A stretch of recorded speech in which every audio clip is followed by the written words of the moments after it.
Olá, aluna, aluno, sou o professor Edivaldo e convido você a assistir comigo hoje a aula sobre manutenção da vida. Toda vez que nós falamos manutenção da vida, isso quer dizer o quê? Alimentação, tá? E o que é alimentação? É um fluxo de energia e matéria.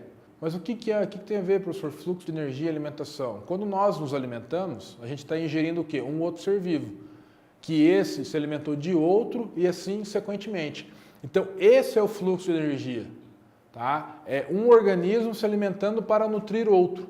Então, isso daí vai constituir o quê? A cadeia alimentar. Então, espécimes de um mesmo ambiente, elas estão ligadas entre si, porque uma vai servir de alimento para o outro, ok? Então, a cadeia alimentar, ou esse fluxo de energia, ela é composta basicamente pelo quê? Pelos produtores, consumidores e decompositores. Essa interação transfere essa energia pela nutrição. O consumidor se alimenta do produtor e o decompositor se alimenta de todos. Esse é o fluxo de matéria. A matéria está sempre o quê? Circulando, ok? É um ciclo. E daí, nesse mesmo tema, a gente tem o quê? Seres autotróficos e os heterotróficos. Isso aqui é bacana você saber, porque sempre saem em questões, aí, em provas. Então, o que é um ser autotrófico? Autotróficos são aqueles que produzem o próprio alimento. Um exemplo bem básico, plantas. A planta, o que ela utiliza? Luminosidade solar, vai criar toda a reação de fotossíntese, vai transformar aquela energia química em glicose, vai acabar nutrindo ela, ok? Ah, professor, mas e a raiz? A raiz da planta faz o quê? Absorve minerais e água. A grande parte da energia que a planta necessita é via luminosidade solar, certo? Então, os seres autotróficos são aqueles que produzem o próprio alimento. Ele não necessita de um outro ser vivo para ele ter a manutenção da vida dele. No caso das plantas, da onde que ele pega? Ele pega da luminosidade solar. E daí nós temos a grande maioria que são seres heterotróficos, que são aqueles que se alimentam dos outros seres vivos, dos demais seres vivos, que é o nosso caso. A gente não produz o nosso próprio alimento, tá? A gente necessita o quê? Ingerir um outro ser vivo para nutrir o nosso corpo e dar aí uma manutenção da vida. Então, olha, acompanha esse slide comigo aqui, ó. Eu coloquei para vocês aqui explicando os níveis tróficos de uma cadeia alimentar. Então, qual que é o primeiro nível trófico? É o produtor, é o vegetal, a planta. A gramínea que vai alimentar a lebre e que a lebre vai servir de alimento para o gavião. Então, o que é o fluxo de energia? É desde a gramínea da lebre até o gavião. E depois esse gavião vai servir de alimento para uma cobra. Tá? Esse é o fluxo de energia que constantemente, quando um último animal predador morre, ele vai voltar e vai ser incorporado no ambiente. Por quê? Pelos decompositores.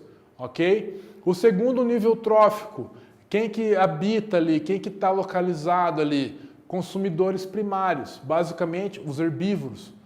Tá? O terceiro nível trófico, consumidores secundários, que podem ser carnívoros, onívoros, certo? Quarto nível trófico, consumidores terciários, que são carnívoros de maior porte, ok? E daí os decompositores que vai fazer o quê?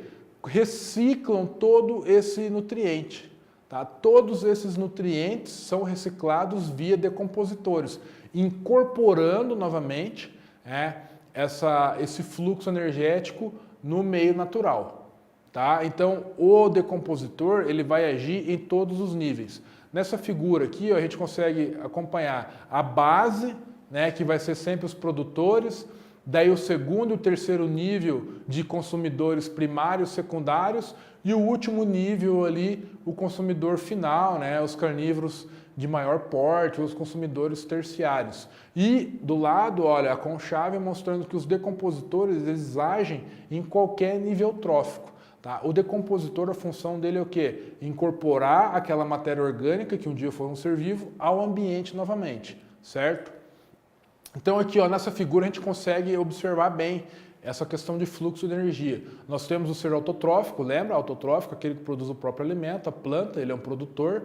Aí nós temos o grilo, que é um consumidor primário, o sapo, que vai comer o grilo, consumidor secundário, e nós temos a cobra, que se alimenta do sapo, consumidor terciário, e lá por último, no final da cadeia, uma ave, um gavião no caso, né, que vai ser o consumidor quaternário. Então o que é o fluxo de energia? É toda a energia contida desde lá do produtor, da planta, passando por todos esses níveis até chegar no gavião ali.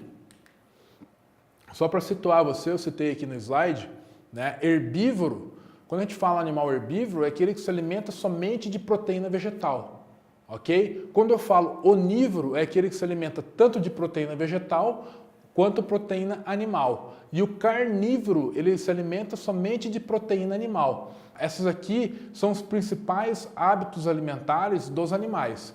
Então, os herbívoros, somente vegetal, onívoro, vegetal e animal, e carnívoro, somente proteína animal. Espero ter ajudado você nesse conteúdo, desejo bons estudos e até o futuro.